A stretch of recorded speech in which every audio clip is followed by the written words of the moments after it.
الشيطان الرجيم بسم الله الرحمن الرحيم وبه نستعين وهو خير المعين صلى الله على سيدنا محمد وآله الطاهرين اللهم صل على محمد وآل محمد.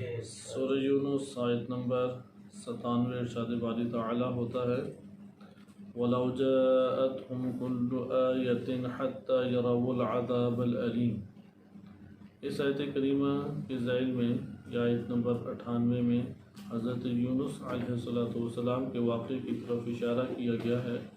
اس واقعے میں داخل ہونے سے پہلے ہم نے موضوعی طور پہ قصص کے مسئلے کو ملاحظہ کیا اور اس کو قرآن کریم کی آیات کے تناظر میں نظریاتی حوالے سے حل کرنے کی ایک کوشش کی۔ ہم ابھی جس جگہ پر یا جس علمی پہلو پہ پہنچے تھے وہ یہ تھا کہ قصص میں تمثیل پائی جاتی ہے، یا اسی طریقے سے قرآن کریم نے اسلوب جو ہے مثل یا مثل یا اسی طریقے سے بلاغت میں جسے تمثیل کہا جاتا ہے، تشبیہ کے ذیل میں ہم یہ پڑھتے ہیں، تو اس میں ہم نے اس کے معانی کو ملاحظہ کیا تھا، کیونکہ قرآن کریم نے کلمہ میم صا لام اس کا کثرت سے تذکرہ کیا ہے اور اس کے معنی کو جاننا بھی ہمارے لیے ضروری ہے۔ آج کے دن ہم اسے لغوی دیگر کتب کے ذیل میں انشاءاللہ تعالی ملاحظہ کریں گے، اور آخر میں انشاءاللہ العزیز ہم اس کو ایک خلاصے کے طور پہ بیان کر کے اگلے موضوع پہ داخل ہو جائیں گے، جو قرآن کریم میں قصص میں وارد ہونے سے پہلے ہماری آخری بحث ہوگی، اور وہ ہے کہ متشابہات کسے کہتے ہیں۔ قرآن کریم کے ذیل میں متشابہات کی جو تعریفیں کی گئی ہیں، اور تمثیل اور متشابہات اور رمز، یہ تین ایسے کلمات ہیں کہ جس کا کافی دخل ہے، حتیٰ کہ تفسیر رمزی کے اعتبار سے مکمل ایک طویل ابحاث موجود ہیں ہمارے علوم قرآنیہ میں۔ مثلا قرآن کریم کی تفاسیر کے بارے میں مختلف ہمارے پاس نظریات موجود ہیں کہ ایک تفسیر روائی ہے جو قدیم زمانے سے مکتب تشیع میں چلی آ رہی ہے، یا مکتب اہل تسنن میں بھی اس کو خصوصی اہمیت دی جاتی ہے، اور وہ یہ ہے کہ ہر روایت کے ذیل میں، ہر آیت کے ذیل میں روایت سے تفسیر کو بیان کیا جائے اور اس کے ذیل میں روایت لائی جائے۔ جیسے قدیم کتابوں میں تفسیر قمی ہے، تفسیر عیاشی ہے، تفسیر فرات ہے، یا اس طرح سے دیگر تفاسیر ہے۔ تفسیر البرہان ایک جامع اس حوالے سے کتاب آ جاتی ہے، نور الثقلین ایک جامع کتاب ہے جس میں ما سبق جتنی بھی روایات ہیں وہ اہل بیت علیہ السلام سے وارد ہونے والی انہیں جمع کیا گیا ہے۔ اسے کہتے ہیں منہج روائی۔ ایک اسی طریقے سے ہمارے پاس منہج کلامی ہے، منہج بے عرفانی ہے، فلسفی ہے۔ انہی منہجوں میں سے ایک منہج رمزی بھی ہے، تفسیر رمزی۔ تفسیر رمزی کو پھر آگے بیان کیا جاتا ہے۔ یہ ٹاپک ابھی ہم نہیں یہاں پہ مطرح کر سکتے اور اس کو ابھی قابل بیان نہیں ہے۔ اس موضوع کے اوپر کتابیں بھی متعدد لکھی، آپ خود رجوع کر سکتے ہیں، لیکن جب ہم قصص کو پڑھیں گے تو ہمارا واسطہ تین کلمات سے ضرور پڑتا ہے۔ ایک لفظ ہے یہی مثال اور تمثیل، دوسرا ہمارے پاس معنی آتا ہے رمز، اور تیسرا آتا ہے متشابہات۔ تو انشاءاللہ یہ متشابہات رہ جائے گا، اور آج کے دن ہم اس بحث کو کوشش کرتے ہیں کہ مثل اور مثل کی بحث کو ختم کریں، کیونکہ ہم نے تشبیہ کے ارکان کو پڑھا، تشبیہ کی اقسام کو پڑھا، اور تشبیہ بے اعتبار وجہ شبہ ہم نے ملاحظہ کیا کہ جس میں تشبیہ تمثیل کا ذکر ہے، اور تشبیہ تمثیل ہم نے قرار دی کہ جس میں متعدد جہات کو مد نظر رکھتے ہوئے وجہ شبہ جو ہے اس کو انتزاع کیا جاتا ہے، اسے اخذ کیا جاتا ہے۔ یعنی وجہ شبہ انتزاعی عموماً ہوتی ہی انتزاعی ہے، وجہ شبہ اسے اخذ کیا جاتا ہے، اسے حاصل کیا جاتا ہے، لیکن جو تمثیل ہے اس میں مشبہ اور مشبہ بہ کے درمیان جو جہت مشابہت ہے، اس مشابہت کو آپ نے متعدد امور سے اخذ کیا ہے، اس لیے اسے تمثیل کہا جاتا ہے۔ ہم آئیں اب اس کے لغوی معنی کو اس کے ذیل میں دیکھتے ہیں تاکہ انشاءاللہ قصص قرآنی کے موضوع کو ہم شروع کر سکیں اور دیکھیں کہ اللہ سبحانہ و تعالیٰ نے قصص کو کیوں قرآن کریم میں بیان کیا اور کیا آیا یہ سارے حقیقت رکھتے ہیں یا نہیں. ان میں سے ممکن ہے بعض تمثیل ہوں، ممکن ہے کہ بعض متشابہ ہوں، یا ممکن ہے کہ دونوں نہ ہوں بلکہ محکمات اور حقیقت اور واقعیت کے مطابق ہوں. ان اقوال کا انشاءاللہ پھر ہم جائزہ لیں گے. سب سے پہلے آپ کی خدمت میں اس کو ذکر کیا جائے المصباح المنیر کتاب سے. مصباح المنیر ہمارے فقہا کی نظر میں زیادہ اہمیت کی حامل ہے اور اس سے کافی فقہا اہمیت بھی دیتے ہیں. مصباح المنیر کی چند خصوصیات ہیں. اگرچہ یہ متاخر دور کی ہے لیکن اس میں الفاظ معنی آسان طریقے سے لکھے گئے ہیں اور ان الفاظ معنی کو متعدد لغات کے اندر ہمیں اس کا وجود بھی آرام سے مل سکتا ہے. مصباح المنیر میں میم ثا لام مثل یہ 576 نمبر صفحہ ہے کہ جو میرے پاس نسخہ مصباح المنیر کا موجود ہے. مصباح المنیر 8ویں صدی ہجری کے اس کے مؤلف جو ہیں وہ فیومی ہیں، احمد بن محمد فیومی. 770 ہجری میں ان کی وفات ہے، یعنی 8ویں صدی ہجری میں انہوں نے زندگی بسر کی ہے. اور یہ 8ویں صدی ہجری اس میں متعدد بڑے بڑے اہل لغت گزرے ہیں، لغوی گزرے ہیں. مثلا لسان العرب بھی اسی دور کے ہیں تقریباً، یا ان کے آگے پیچھے ہی 9ویں یا 10ویں ہجری کے تاج العروس ہے. یہ بڑی بڑی لغات عربی میں موجود ہیں. مصباح المنیر میں ہم اس کو ملاحظہ کریں، فرماتے ہیں کہ مثل یستعمل علی ثلاثۃ اوجہ، 3 طرح سے یہ استعمال کیا جاتا ہے. مثل 3 اوجہ میں استعمال کیا جاتا ہے. بمعنی شبیہ، شبیہ کے معنی میں آتا ہے. ابھی ہم انشاءاللہ تعالی شبیہ کا معنی بھی فوراً اس کے بعد ادھر سے ملاحظہ کریں گے. بمعنی نفس الشیء، بمعنی نفس الشیء و ذاتہ، ایک بذات خود شیء، ذات شیء. یہ میں تذکر آپ کی خدمت میں دوبارہ یہاں پہ دے دوں کہ یہ قرآن کریم کے مشکل کلمات میں سے ہے، اس لیے اس کو اچھے طریقے سے حل کریں. اور حل کرنے کا بہترین طریقہ کار یہ ہے کہ آپ ایک بلاغت کے تناظر میں اسے دیکھ چکے ہیں کہ تمثیل ایک لفظ تھا، مشبہ مشبہ بہی، اور اس میں وجہ شبہ متعدد امور سے منتزع ہے. آسان ہمارے لیے مسئلہ ہو گیا. اس کے بعد ہم نے فروق اللغویہ میں مثل اور مثل کا کچھ ہم نے فرق ملاحظہ کیا تھا، اور اب ہم اہل لغت میں کاملاً داخل ہو رہے ہیں. کتاب العین سے بھی آپ مختصر اس کو ملاحظہ کر چکے تھے. بس مصباح المنیر میں آپ دیکھیں یہ مثل کو بیان کر رہے ہیں، مثل کو نہیں. درست ہے، مثل اور مثل میں فرق ہے. یہ کہتے ہیں مثل میں پہلا معنی شبیہ ہے، دوسرا معنی نفس الشیء و ذاتہ، یعنی بذات خود شیء، بذات خود ذات. وزائدہ، تیسرا یہ آتا ہے مثل یعنی زائد کے معنی میں ہے. یہ 3 معنی ہمارے پاس آ گئے. زائدہ ہوتا ہے یعنی زائدہ یعنی زائد ہے، ایک شے زائد ہونا. والجمع امثال، اس کی جمع کیا آتی ہے؟ امثال. ویوصف به المذکر والمؤنث والجمع، کہتے ہیں کہ مذکر مؤنث کو اس سے موصوف کیا جاتا ہے اور یہ دونوں کی طرف اشارہ کرنے کے لیے بھی آتا ہے. دونوں ہی مراد لیے جا سکتے ہیں. یہ لفظ بول کے دونوں بھی مراد لیے جا سکتے ہیں، تنہا مذکر بھی تنہا مؤنث بھی. فیقال ہوا ہی وہما وہم وہن مثلہ. مثلا آپ مذکر مؤنث ذکر کریں نا، آخر میں کیا کہ جیسے وہ نہیں کہتے وغیرہ، اسی طرح آپ کہہ سکتے ہیں مثلہ، اسی کی مانند دیگر. وفی تنزیل، قرآن کریم میں تنزیل یعنی قرآن کریم میں وارد ہوا ہے سورہ مومنون آیت نمبر 47 میں، انؤمن لبشرین مثلنا، یہ دونوں جو ہیں کیا ہم ان پہ ایمان لائیں کہ جو بشر ہمارے لیے ہیں ہماری ہی مثلنا، ہماری ہی طرح. یہ مثل ہیں.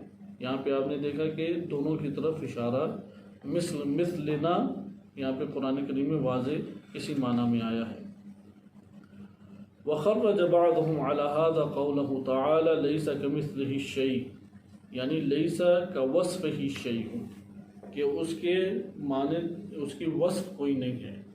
ہم نے فروق اللغویہ میں کیا فرق ملاحظہ کیا تھا مثل اور مثل میں؟ مثل کس کے لیے ہوتا ہے؟ ذات کے لیے، مثل ذات کے لیے تھا، اور مثل کس کے لیے؟ صفت کے لیے تھا۔ فروق اللغویہ نے بیان کیا یعنی لیسا مثلہ کا مثلہ شیء، یعنی لیسا کا ذات ہی شیء، صحیح؟ اللہ سبحانہ وتعالیٰ کی ذات کی طرح کوئی شے نہیں ہے، ان کے مطابق یہ تھا۔ یا اسی طریقے سے مثل انہوں نے کیا بیان کیا؟ وصف۔ لیکن یہاں پہ آپ ملاحظہ کر رہے ہیں کہ فیومی مصباح المنیر میں مثل کس کے لیے استعمال کر رہے ہیں؟ وصف کے لیے استعمال کر رہے ہیں، درست ہے؟ لیسا کمثلہ شیء ادھر یہ وصف کے لیے استعمال کر رہے ہیں۔ وقال هو اولا من قول بالزیادہ لانها على خلاف الاصل، وقیل فی المعنی لیسا کذاتہ شیء، البتہ یہ معنی بھی کیا گیا ہے، نیچے آ جائیں، کہ لیسا کذاتہ شیء، مثل بمعنی کیا گیا ہے ذات۔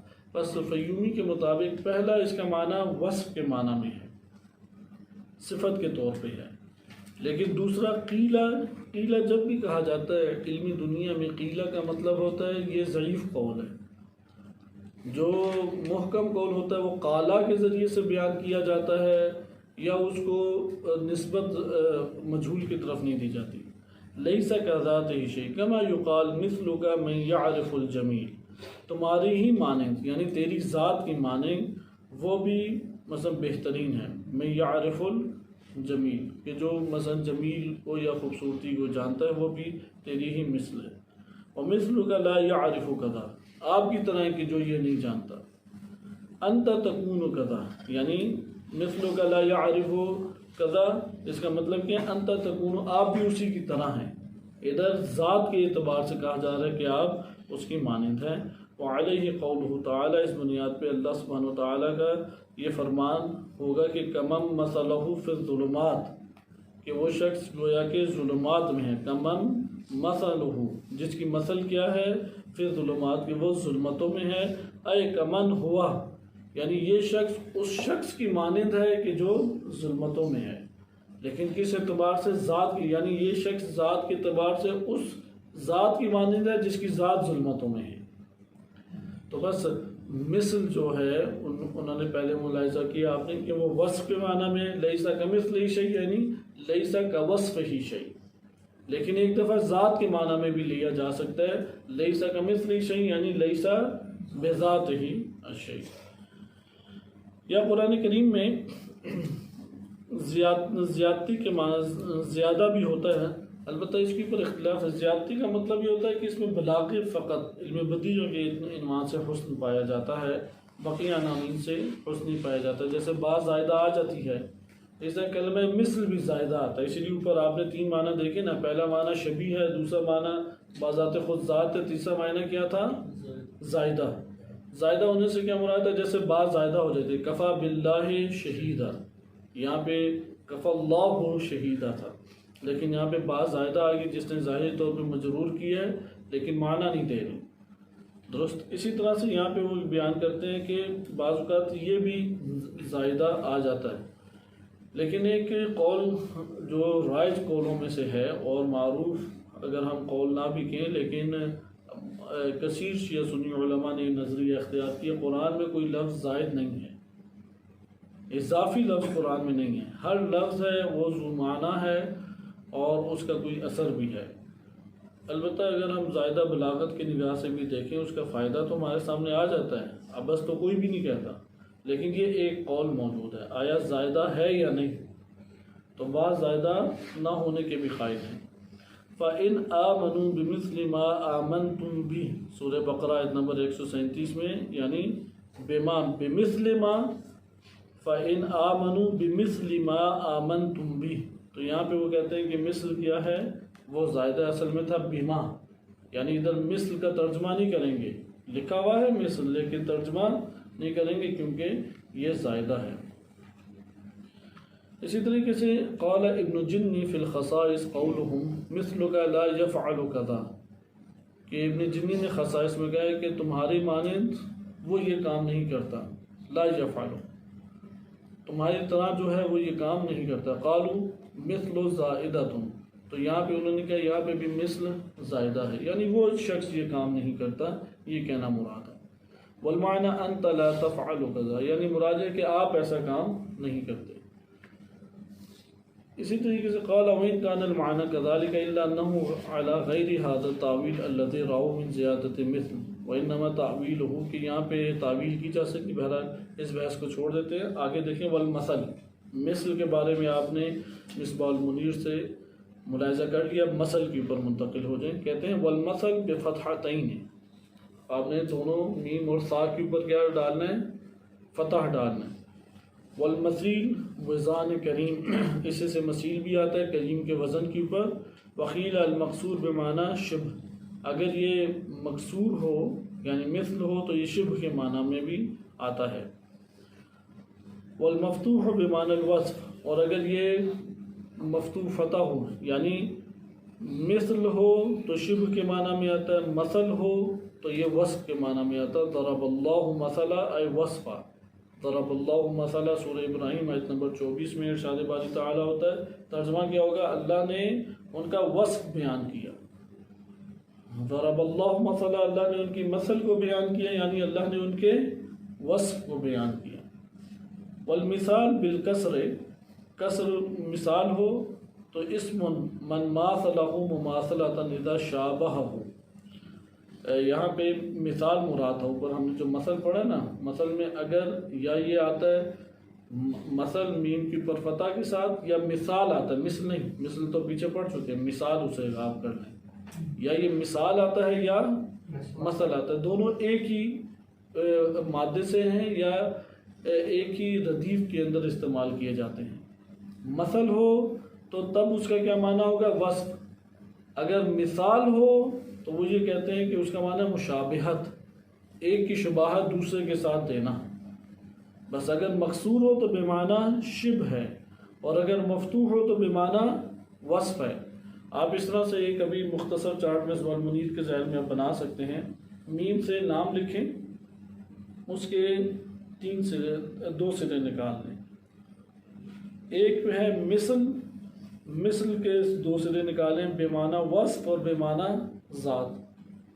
اس کے بعد جو مثل ہے اس کے 2 سرے نکال لیں، کہ لکھیں کہ اگر مفتوح یعنی مثل ہو تو بے معنی وصف ہے، اور اگر مثال ہو تو بے معنی شبہ ہے. درست ہے؟ یہ ہمارے پاس معنی آ جاتے ہیں اس کے. مثال بالکسر اسم، مثل کی جمع میں مثال ہی ہے؟ نہیں جمع نہیں ہے مثال. مثال ہم نے پیچھے مثل کی جمع پڑھی ہے، وہ امثال ہے، امثال. وہ مثل کی جمع انہوں نے امثال بیان کی ہے. اصل میں مثال کی جمع بھی امثال آتی ہے، مثال کی جمع. صحیح ہے، مثال الگ ہے. مثال اردو میں بھی استعمال ہوتا ہے کہ آپ مثلاً اور مثالاً دونوں ایک ہی چیز ہیں. ظاہراً کوئی زیادہ فرق نہیں ہے، ایک معنی میں بھی آ جاتے ہیں. لیکن مثال جب دی جاتی ہے تو شباہت کا عنصر مد نظر ہوتا ہے، مماثلت ہوتی ہے. مماثلت اسی سے یہ لفظ ہے. ماثلہ باب مفاعلہ سے ہے، یعنی وہ اس سے مشابہ ہے. ماثلہ یماثلو کیا مطلب ہوگا؟ وہ اس سے اور یہ اس سے مشابہ ہے. اذا شابہ ہوں، کہ وہ اس سے مشابہت رکھتا ہے. وقد استعمل الناس المثال بمعنى الوصف والصورہ، کہ بعض اوقات لوگ کیا کرتے ہیں کہ یعنی لوگ بعض اوقات نہیں بلکہ لوگ یقینی طور پہ لوگ کیا ہیں، مثال کو بے معنی وصف اور صورہ استعمال کرتے ہیں. لوگ کیا کرتے ہیں؟ مثال کو بے معنی وصف اور صورہ بھی استعمال کرتے ہیں. اسی لیے میں نے یہ عرض کیا کہ مثل اور مثال دونوں ہم معنی بھی استعمال ہوتے ہیں، لیکن مثال کہہ کے مشابہت کا معنی بھی لیا جاتا ہے. فقالوا مثالہ کذا، وہ کہتے ہیں نا اس کی مثال یہ ہے، ای وصفہ وصورتہ. والجمع امثلۃ، مثال کی جمع کیا آتی ہے؟ امثلۃ، امثلہ آتی ہے. وتمثال الصورہ المصورہ، تمثال کہتے ہیں یہ جو صورت کشی نہیں کی جاتی بتوں کو بھی اسی طرح سے نا، یہ بتوں کے جو مجسمے بنائے جاتے ہیں تو یہ بھی تمثال سے تعبیر کیے جا سکتے ہیں، صورت کشی کرنا، صورتیں بنانا. وفی ثوبہ تماثیل اے صور و حیوانات مصورہ. مثلا آپ جملہ بولتے فی ثوبہ تماثیل، اس کے کپڑوں کے اوپر تماثیل ہیں، یعنی اس کے کپڑوں پہ مختلف حیوانوں کی صورتیں بنی ہوئی ہیں۔ یا آپ یہ کہتے ہیں کہ مثل تو بالقتیل مثلا، کہ میں نے جو من باب قتل و ضرب، کہ آپ نے مثل تو میں نے مثال دی، یعنی اس کو ایک کو دوسرے سے شباہت پیدا کرتے ہوئے آپ نے بیان کیا ایک کو دوسرے کے ساتھ۔ آگے پھر اسی طریقے سے دیگر کلمات ہیں کہ اسی کے اوپر ہم اس کو اکتفا کرتے ہیں۔ خلاصہ کلام مصباح المنیر کے ذیل میں مثل ہے، اس کی جمع انہوں نے مصباح المنیر میں ذکر کی کہ امثال آتی ہے، اور مثل اس کے ہمارے پاس جو معنی ہیں وہ 3 معنی ہیں۔ شبیہ کے معنی میں بھی آتا ہے، بذات خود شے کے معنی میں بھی آتا ہے، اور زائدہ بھی آتا ہے۔ اور انہوں نے پھر بیان کیا لیسا کمثلہ شیء، اس میں 2 ہمارے پاس احتمال ہیں۔ لیسا کمثلہ میں مثل بمعنی وصف ہے یا مثل بمعنی ذات ہے۔ پھر قرآن کریم سے انہوں نے استدلال قائم کرتے ہوئے زائدہ کا بھی معنی بیان کیا کہ سورہ بقرہ آیت نمبر 137 میں بمثل ما آمنتم بھی ہے، تو وہاں پہ مثل زائدہ ہے۔ اس کے بعد آ جاتے ہیں مثل کے اوپر۔ مثل اور مثال ایک طرح بھی استعمال ہوتے ہیں، دونوں الگ الگ ہیں۔ اگر مثل نے فتح کے ساتھ تو اس کا معنی ہوتا ہے وصف، اور مثل نے کسرہ کے ساتھ تو یہ شباہت کے معنی میں آتا ہے، لیکن لوگ استعمال کر جاتے ہیں مثل اور مثال کو ایک ہی معنی میں، یعنی وصف اور صورت کشی کرنے کے معنی میں بھی استعمال کر جاتے ہیں۔ ہم اسی کے ذیل میں تیزی سے شباہت کے معنوں کو بھی ملاحظہ کر لیں مصباح المنیر سے، تاکہ یہ والا باب ہمارے لیے مکمل ہو جائے۔ یہ مثل لیس کمثلہ شیء، انہوں نے کہا کہ یہاں پر مثل جو ہے وصف کے معنی میں ہے یا ذات کے معنی میں اعتماد دیا ہے۔ یہاں سے ہم یہ نتیجہ لے سکتے ہیں اس کا چوتھا معنی وصف بھی ہو سکتا ہے مثل کا۔ مثل کا جیسے انہوں نے کہا نا، مثل کے 3 معنی تو ہیں ہمارے پاس، 3 معنی ہیں، ہاں، لیکن انہوں نے کہا نا لیس کمثلہ میں یا تو ذات کے معنی میں یا وصف۔ ہاں یہ تو روایات نے لیا یہ معنی۔ چوتھا پھر ہم معنی یہ لے سکتے ہیں کہ شباہت مثل نہیں ہے کا اللہ معنی وصف ہو جائے گا، یعنی اللہ تعالیٰ کی ایک کے لیے لیسا کمثلہ شیء، یعنی لیسا کا ذات ہی شیء، اللہ تعالیٰ کی ذات کی مانند کوئی کائنات میں ذات نہیں ہے۔ لیسا کمثلہ شیء، لیسا بوصف ہی شیء، اللہ سبحانہ و تعالیٰ کی صفت کی مانند کسی کے پاس کوئی صفت نہیں ہے۔ اور لیسا کمثلہ شیء یعنی شبہ ہی، اللہ کے مشابہ کوئی چیز نہیں ہے کائنات میں، کوئی شے اللہ سے، یعنی مشابہت کے ذریعے سے اللہ کو تشبیہ نہیں دی جا سکتی۔ صحیح، یعنی یہ بھی پھول ہے اور یہ بھی پھول ہے، مثلا یہ اس کی مانند ہے۔ صحیح، یہ مثلا 14ویں کے چاند کی طرح ہے فلاں محبوب جو ہے، اس طرح اللہ سبحانہ و تعالیٰ کو تشبیہ کے اسلوب میں ڈھالا نہیں جا سکتا۔ بس ہم اس کے 4 معنی لے سکتے ہیں۔ 3 معنی ہو گئے نا، شبیہ ہے، ذات خود ذات ہے، اور نمبر 3 وصف ہے۔ وصف زائدہ بھی تو لیا نا۔ ہاں زائدہ تو میں نے آپ سے عرض کیا خدمت میں کہ زائدہ کے بارے میں اختلاف آیا قرآن میں پایا جاتا ہے، یعنی انہوں نے جو معنی لیا، ہاں انہوں نے معنی لیا زائدہ، بالکل ٹھیک ہے۔ ہم ابھی اصطلاحی دنیا میں آئیں گے کہ اللہ سبحانہ و تعالیٰ نے ان آیات میں کلمہ مثل کو یا مثل کو کس معنی میں استعمال کیا ہے، قرآن کی کلام کے اندر رہتے ہوئے ہمارے پاس کیا معنی نکلتا ہے، اس کو ہم سرسری طور پہ دیکھیں گے، بہت دقتوں میں نہیں جائیں گے کہ ہر آیت کی تفسیر کو تفصیلی طور پہ پڑھیں، کیونکہ ہم لغت کا ایک مرحلہ طے کر لیں تو جو اصطلاحی دنیا ہے وہ قرآن اور روایات سے حل ہوں گی۔ ہمارے ہاں الکافی میں اس حوالے سے بہت خوبصورت احادیث مبارکہ اور بڑی عمیق احادیث مبارکہ الکافی میں موجود ہیں، تو اس میں یہ بار بار بات آتی ہے کہ مشابہت اللہ سے نہیں دی جا سکتی، تشبیہ کا اسلوب اللہ کے لیے استعمال نہیں کیا۔ مثلا یہ جب کہتے ہیں کہ اللہ جس طرح ماں ہے، اس طرح سے آپ دیکھو اللہ بھی 70 ماؤں سے زیادہ محبت کرتا ہے، اگر تشبیہ کے اسلوب میں ڈھالیں تو یہ بات باطل ہو جائے گی، کیونکہ نسبت نہیں کوئی دی جا سکتی۔ ہاں اگر یہ بات بیان کریں کہ اللہ سبحانہ و تعالیٰ کی جو محبت ہے وہ لامحدود ہے محبت، اور اس کی ذاتی ہے محبت، اسی سے سرچشمہ محبت پھوٹا ہے، اور اس نے سب کو عطا کیا ہے ظرفیت کے مطابق، اور ماں کو بھی کچھ حصہ دیا ہے، وَإِلَّا ماں سے زیادہ رحیم بھی ہے، ماں سے زیادہ، یعنی زیادہ کی بات تب آتی ہے کہ اگر ہم یہ پھر بھی عرض کیا کہ یہ بعض اوقات ہم جب کلام کرتے ہیں تو اس میں کافی اس طرح کے مسامحات وجود میں آ جاتے ہیں کہ جن کو ہمیں اگر ہم نظریاتی طور پہ دیکھیں تو جملات کو ہمیں منظم کرنا چاہیے کہ مقایسہ مخلوق سے نہ کریں اللہ سبحانہ و تعالیٰ. صحیح. ہاں یہ بعض اوقات ایسا ہوتا ہے کہ ہم عنصر بیان کرنا چاہ رہے ہیں، اللہ تعالیٰ کی ذات لامحدود ہے، اوصاف لامحدود ہیں، تو یہ جو لامحدود اوصاف بیان کرتے ہوئے مقارنہ آ جاتا ہے تو وہ مقارنہ بھی اس سے بھی پرہیز کرنے کی کوشش کرنی چاہیے اللہ تعالیٰ سے کیونکہ تشبیہ کیا ہے، ایک نوع مقارنہ ہے، کمپیریزن ہے نا دو چیزوں کا.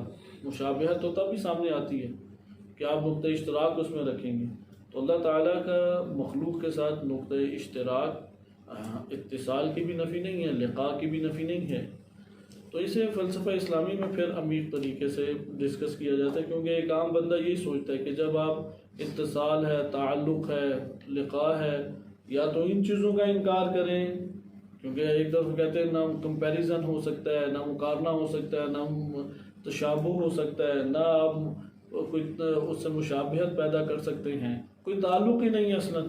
ایک طرف تعلق بھی بیان کرتے ہیں تو دونوں باتیں تو ٹکراتی ہیں آپس میں، کیسے اسے حل کریں؟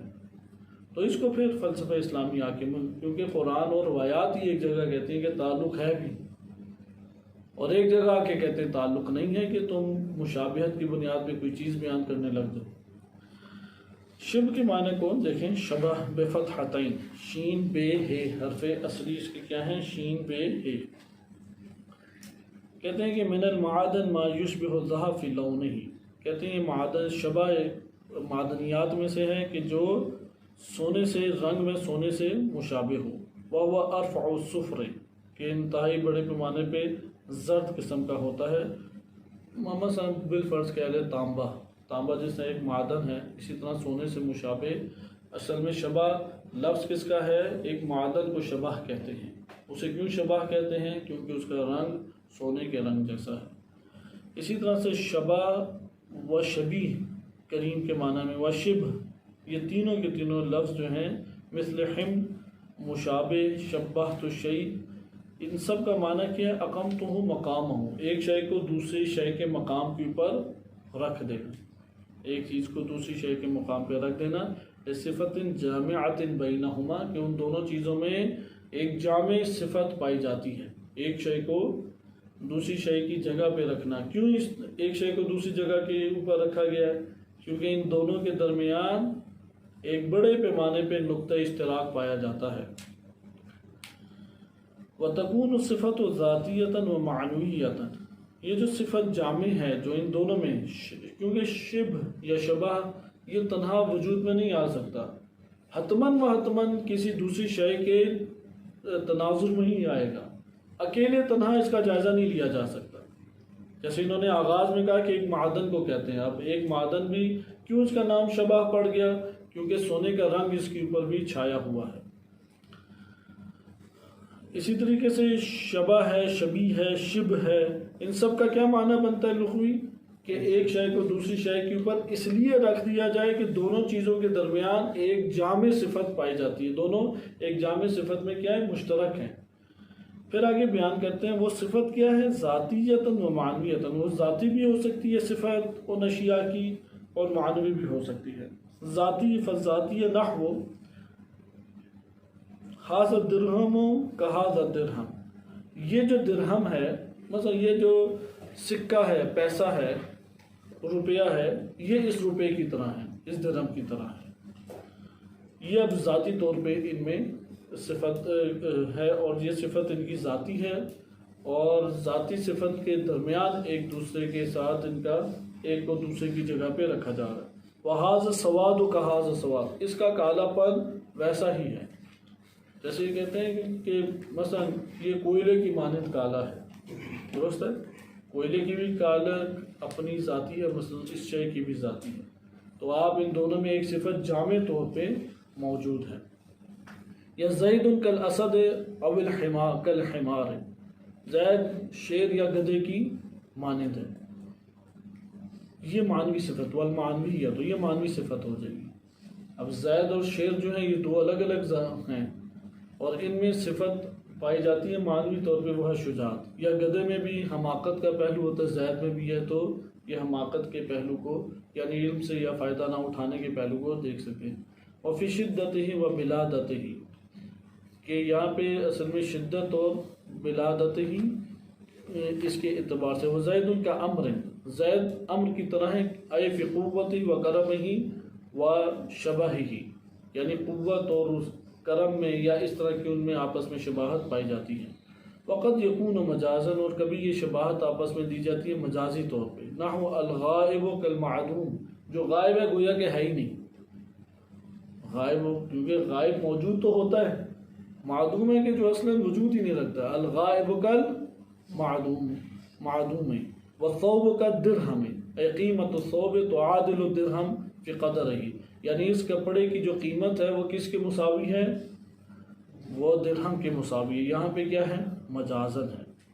اسی سے پھر آگے آ جاتا ہے کہ اشبہ الولد اباہ، بچہ جو ہے وہ اپنے باپ کے مشابہ ہے، وشابہہ اذا شارکہ فی صفۃ من صفاتہ، اگر باب مفاعلہ میں لے جائیں، باب مفاعلہ سے ہماری احادیث کی کتب میں اس کا استعمال کثیر ہے، شابہہ یا تشابہت، کہ مشابہات متشابہات بھی اسی طریقے سے نکلے، متشابہات میں بھی شبہ پائی جاتی ہے، اس لیے یہ والا معنی متشابہات کے ہی تناظر میں آپ کی خدمت میں پیش کیا جا رہا ہے۔ شابہہ اذا شارکہ فی صفۃ من صفاتہ، جب اس کی صفات میں سے کسی ایک صفت میں اس نے شرکت کی ہے، یعنی وہ شریک ہے اس کے ساتھ صفات میں سے کسی ایک صفت میں شریک ہے۔ واشتبہت الامور وتشابہت، یعنی التبست، یعنی یہ امور میں مشابہت میں گرفتار ہو گئے، یعنی اس کے لیے یعنی التبست وہ مختلف قسم کے فتنوں میں یا مختلف قسم کے شکوک و شبہات میں گرفتار ہو گیا، یعنی اشتبہت الامور، امور اس پہ کیا ہو گئے ہیں؟ مشتبہ ہو گئے ہیں۔ کیا ترجمہ کریں گے امور کا مشتبہ ہونا؟ شکوک و شبہات میں گرفتار ہو گیا۔ یہ کلمہ نہج البلاغہ یا دیگر جگہوں پر بھی اس طرح سے استعمال ہوتے ہیں۔ فلم تتمیز، کہ اس کے لیے اب جدائی کرنا، یہ امور میں جدائی کرنا ممکن نہیں رہا۔ والشبہ تو فی العقیدہ، ادھر صحیح ہے، عقیدے میں شبہ ہوتا ہے۔ المأخذ الملبس، کہ اس نے جو اخذ کیا ہے وہ شکوک و شبہات اور طرح طرح کی مشکلات میں گرفتار ہے۔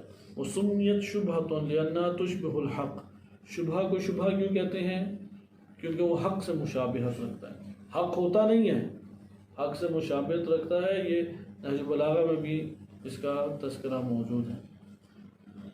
والجمع شبہ و شبہات، شبہات کی جمع کیا آتی ہے؟ شبہ و شبہات۔ تشابہت الآیات، یعنی تساوت، ایضاً تشابہت ایک جیسی ہیں یہ آیات۔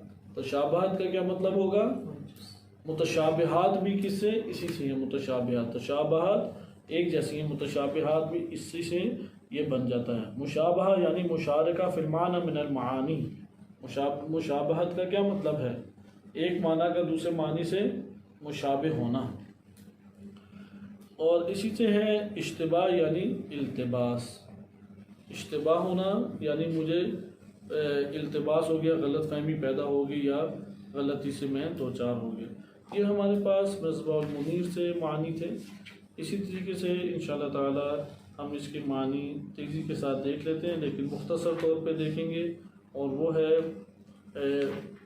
ہمارے پاس مفردات الراغب۔ مفردات راغب میں انہوں نے مثل کو بیان کیا ہے، یعنی مثول، اصل میں یہ مثول تھا۔ الانتصاب یعنی نصب کرنے کے معنی میں آتا ہے۔ والممثل المصور علی مثال غیرہ، کہ مصور وہ ممثل کہتے ہیں وہ تصویر کہ جس کو دوسرے کو دیکھتے ہوئے بنایا گیا ہے۔ مثل الشیء یعنی انتصب و تصورہ، ایک شے کو مثل الشیء، مثل فعل ماضی، الشیء اس کا فاعل ہے۔ مثل الشیء یعنی ایک شے کو گاڑ دینا، ایک شے کو تصور کرنا۔ اور اسی سے نبی صلی اللہ علیہ وسلم کی ایک روایت بھی بیان کی ہے کہ من احب ان یمثل له الرجال، کہ جو شخص یہ چاہے، اس چیز کو پسند کرتا ہے کہ اس کے لیے بندوں کی تصویر کشی کی جائے، تمثیلیں بنائی جائیں، تو فلیتبوأ مقعدہ من النار، اس کا ٹھکانہ جہنم ہے۔ تصویریں یہ ایک فقہی مسئلہ ہے، مجسمہ سازی تو حرام قرار دی گئی ہے، فقہا کے فتاوی مختلف ہیں۔ آیت اللہ سستانی کی نظر میں تو مکمل مجسمہ سازی حرام ہے اگر مکمل کی جائے تو، ٹکڑوں میں نہیں۔ رہبر معظم جو ہیں انہوں نے اس میں بیان کیا ہے کہ اگر اس میں نفع پایا جاتا ہے تو عیب نہیں ہے، وإلا حرام ہے۔ اسی طرح اہل سنت میں بھی تمثیل کے بارے میں مختلف ہے۔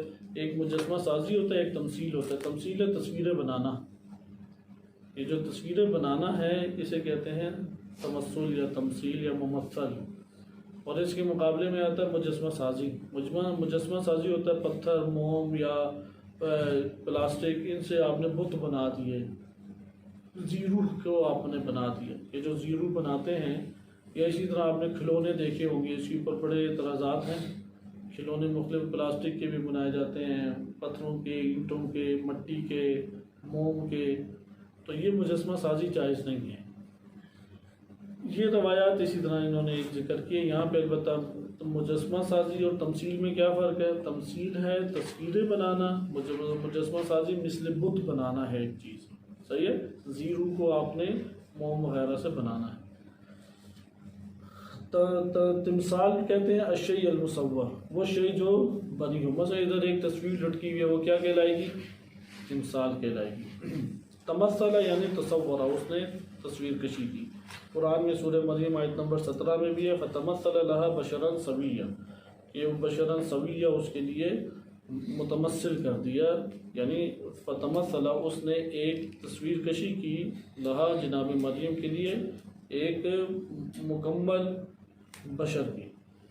مثل یہاں پہ آیا کہ عبارت عن قول فی شیء یشبہ قولا فی شیء آخر بینہما مشابہۃ، کہ مثل ہم کہتے ہیں کہ ایک قول کا ایک شے میں مشابہ ہونا دوسرے قول سے دوسری شے میں، صحیح ہے؟ ایک قول کا ایک شے میں مشابہت کا ہونا، کس سے مشابہ ہو رہا ہے؟ وہ دوسرے شے میں جو قول پایا جاتا ہے اور ان کے درمیان آپس میں مشابہت پائی جاتی ہے۔ یہاں سے انشاءاللہ تعالی مثل اور اس کی اقسام انہوں نے کی ہیں چند، اور مثل اور شبہ کا معنی کل ہم ملاحظہ کریں گے مفردات راغب سے۔ وصلی اللہ علی سیدنا محمد وعلی